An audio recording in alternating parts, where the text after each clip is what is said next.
কাচ্চি রান্না কোনটা মজা হবে কোনটা হবে না এটা নিয়ে অনেক দ্বিধাদ্বন্দ্ব থাকে, অনেকগুলো রেসিপি ঘাটতে থাকি।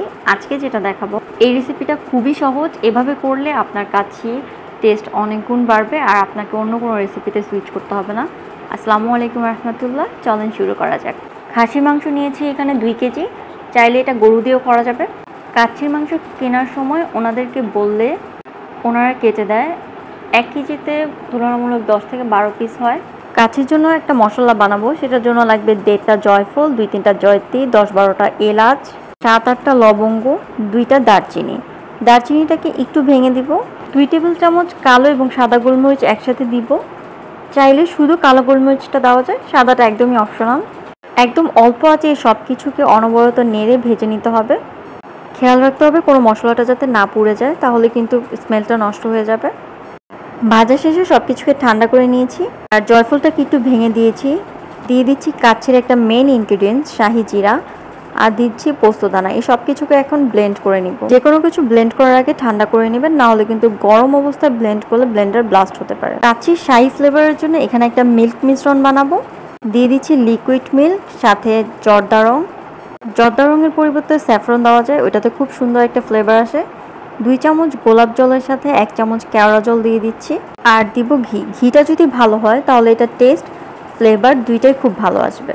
এই সব কিছুকে মিশিয়ে রেখে এখন যাব মাংসটাকে অ্যাসেম্বল করতে। ভিডিওটা শর্ট করার জন্য আমি আগে থেকে পেঁয়াজটাকে বেরেস্তা করে রেখে দিয়েছি।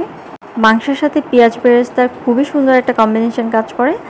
দিয়ে দিচ্ছি আদা রসুনের পেস্ট আর আমাদের মিল্ক মিশ্রণটা। এখানে দিচ্ছি অর্ধেকটা, বাকি অর্ধেকটা পরে ব্যবহার করব।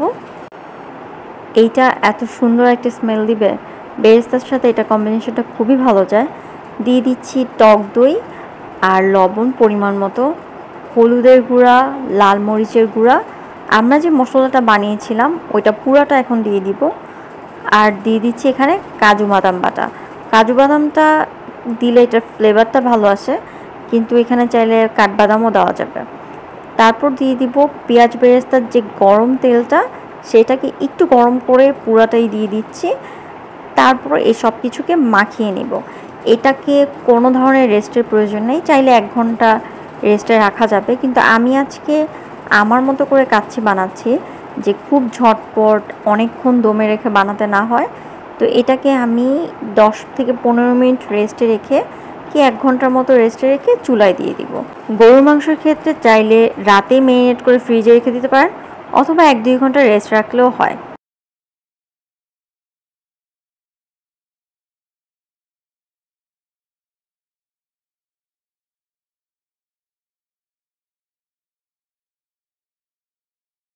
মশলা সব কিছু ম্যারিনেট শেষ। এখন আমি এটাতে একটা স্মোকি ফ্লেভার দেওয়ার জন্য একটা কয়লাকে ভালো করে পুড়ে তারপর এটার উপর একটা ফয়েল পেপার দিয়ে একটা প্লেটের মতো বানিয়ে নিয়েছি।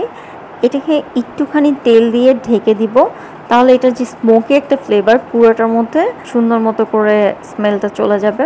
আপনারা যখন এটা বাসায় বানাবেন, যখন এই লিডটা উঠাবেন, এটার স্মেলটা নিয়ে আপনার ইচ্ছে করবে যে কাঁচা মাংসটাই খেয়ে ফেলি। এত সুন্দর স্মেল যে আমি এটার পাশে অনেকক্ষণ দাঁড়িয়েছিলাম। কাচ্চির আলু কার না পছন্দ?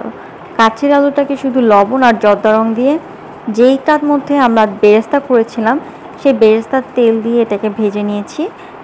হাই হিটে 5 মিনিট ভাজলেই হবে। মিডিয়াম টু লো আছে আমরা মাংসটাকে বসিয়ে দিয়েছি ঢেকে।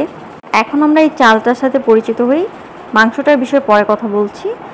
এই চালটা হচ্ছে কোহিনুরের গোল্ড বাসমতি, দামটা হচ্ছে 420 টাকা। বাসমতি চালের একটা ট্রিক্স বলে দিই, যেটা করলে আপনাদের চালটা ভেঙে যাবে না রান্নার পর। 1 কেজি চালে 1.5 কেজি পানি, 2 টেবিল স্পুন লবণ দিয়ে 2 ঘন্টা ভিজিয়ে রাখবেন। তারপর রান্নার পর চালটা ভেঙে যাবে না।